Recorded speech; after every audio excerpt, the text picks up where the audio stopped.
السلام عليكم ورحمة الله وبركاته. ازيكم حبايبي؟ عاملين ايه؟ يا رب تكونوا دايما بخير وفي احسن حال. اهلا بيكم في مطبخ شهد. النهاردة بقى مش من المطبخ، يعني احنا برا عند الفرن زي ما انتوا شايفين. بنعمل ايه؟ بنعمل الرقاق الطري الفلاحي، وبأقل المكونات هنعمل احلى رقاق. طبعا كل سنة وانتم طيبين وبخير وصحة وسعادة يا رب العالمين. الرقاق ده ممكن ناكله في السحور، ممكن ناكله في الفطار. طبعا قلنا قبل كده ان شهر رمضان شهر العبادة، بس طبعا مش هنفضل صايمين ليل ونهار. يعني عايزين حاجة كده برضو على الفطار حلوة واقتصادية وجميلة، وتكون في نفس الوقت كده ايه طرية او لينة زي ما بنقول. وبرضو كمان في السحور بيكون حلو جدا جدا جدا. طبعا حبايبي، بحبكم في الله، يا رب يديمكم نعمة في حياتي. يلا بينا كده نسمي ونصلي على رسولنا الكريم.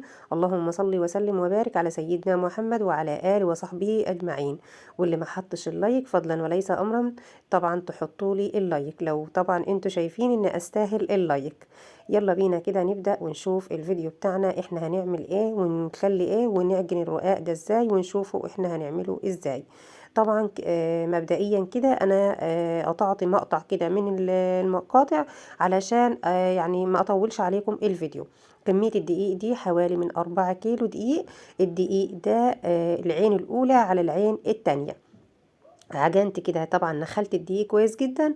وبعد كده بدأت اني اعجن الدقيق بالشكل ده كده.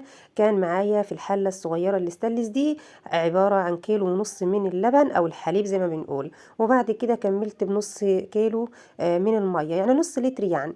عادي جدا لما نعمل الرقاق بمية على لبن، مش شرط لبن ومش شرط لبن رايب ومش شرط زبادي. ونقدر ان احنا نعمل رقاق طري وفلاحي، وان شاء الله هتشوفوه معايا حلو وجميل جدا زي ما انتوا شايفين كده. عجنت بقى العجين بالشكل ده كده لغايه ما بقى قوامه معايا بالشكل ده كده. علشان تاخدي نتيجه حلوه جدا من العجين، تحطي ايدك في حاجه كده جنب منك فيها شويه ميه، وتبداي بعد كده انك تحطي ايدك وتطلعيها وتلتي حلو جدا. يعني تلتي يعني ايه؟ يعني تخدمي العجينه يعني تلتي العجين.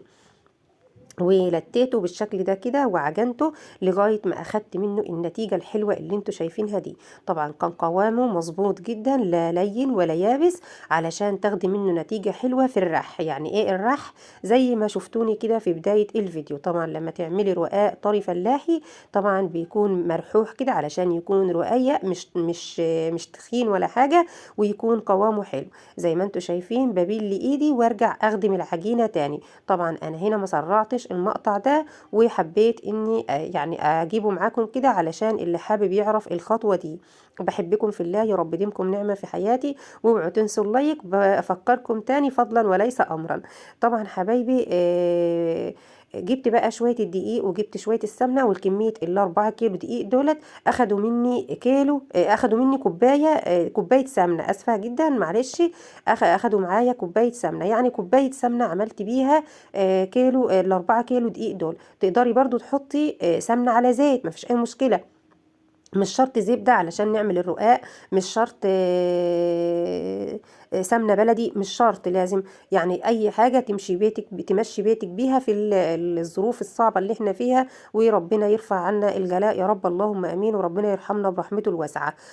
طبعا حبايبي أنا عملت الرقاق ده اقتصادي علشان اللي حابب يعمله. طبعا داخلين على رمضان، وكل سنة وانتم طيبين. وبرضو تخدمي عجينتك حلو جدا. عملت الرقاق ده يعني من العين الاولى على العين التانية زي ما قلت لكم. يعني ايه عين اولى وعين تانية؟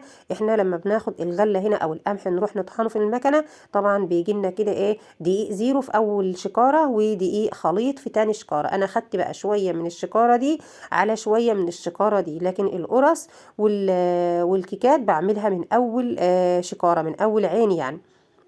خلصت العجين بالشكل ده كده، وبدأت بقى ان اقطع زي ما انتوا شايفين كده. طبعا التقطيع بقى بيكون على حسب رغبتك وعلى حسب حجم الكورة اللي انت عايزاه وسط، عايزاه كبير، عايزاه صغير، بيكون على حسب رغبتك. وطبعا سبت العجين ارتاح نص ساعة، وبعد كده جبت بقى القش والمية ديت اللي بمسح بيها الفرن. وبدأت بقى ان اخبز كده، وكان معايا برضو شمس، وكان معايا حماتي. شمس جت في اليوم ده تساعدني لان انها كانت في اجازة نص السنة، وجبتها كده وقلت لها تعالي ساعديني في الخبيز. بس هي طبعا قامت كده ايه، كانت موسعه لي كده 2 3 وقامت تصورني، وبعد كده كنت باخد اوسع وراها بالشكل ده كده، ارحها على ايديا. يعني ايه ارحها على ايديا؟ ارحيها كده اوسعها علشان تكون خفيفه وما تكونش تخينه ولا حاجه، وتكون طعمها حلو. بعد كده بقى باخدها بالشكل اللي انتوا شايفينه ده.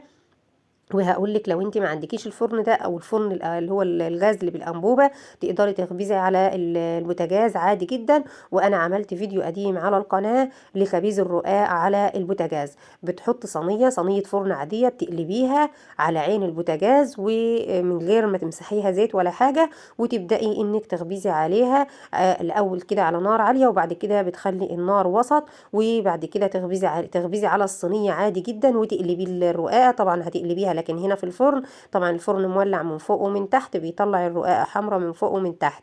تمام كده. لكن على البوتاجاز لازم تقلبيها، او على صاج البوتاجاز، يعني صاج الفرن تطلعيه وتحطيه، بس الصاج هتدهنيه دهنه زيت خفيفه في اول مره، وبعد كده هتخبزي عليه عادي جدا. طبعا الرقاق ما شاء الله بيكون طالع من الفرن بالشكل ده كده، وطري واحمر وحلو من فوق ومن تحت. طبعا الفرن زي ما انتم شايفينه ما شاء الله اللهم بارك، فيه بتنجان بنشويه وفيه بطاطس بنشويها، وبرده لما يكون فيه بطاطا برده بنشويه وبنحطه عادي جدا. الفرن ده حمال الاسيه زي ما بنقول، وبياخد وبيدي كده وبيطلع معانا الحاجه اللهم بارك. الفرن بصراحه ده حلو جدا وجميل جدا جدا. طبعا هنا بنخبز براحتنا. زي ما انتم شايفين كانت الشمس بصراحة في اليوم ده، كانت الشمس جميلة جدا جدا، وبعدها الحمد لله الدنيا مطرت. وكده بقى يعني كنت خبزت بقى الرقاق، وكانت حماتي ساعدتني وشمس برضو، وخدنا كل الكمية وروحت بقى بيها على الشقة.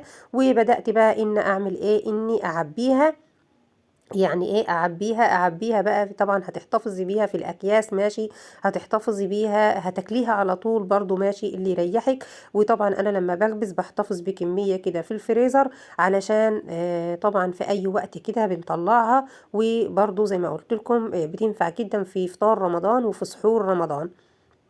وزي ما وريتكم العجين اقتصادي ما فيهوش اي حاجه. يعني كميه اللبن، يعني انت ممكن تعجني 2 كيلو دقيق وتحطي عليهم كيلو لبن بس، واللبن كان حليب ما كانش رايب ولا زبادي ولا اي حاجه خالص. عملنا شويه الرقاق وكوبايه من السمنه، انا عملت بكوبايه بس عملت بيها 4 كيلو. يعني انت ممكن تعملي 2 كيلو بنص كوبايه سمنه، او ممكن سمنه على زيت، وهتعجني العجين. هتعجنيه على ايدك، هتعجنيه في العجان اللي يريحك، لكن احنا الكميه ديت ما ينفعش طبعا ان اعجنها في عجان، وانا برضو ما عنديش عجان. المتوفر عنده العجان وعايز يقدر يعمل كيلو بكيلو مفيش اي مشكله خالص، او نص بنص.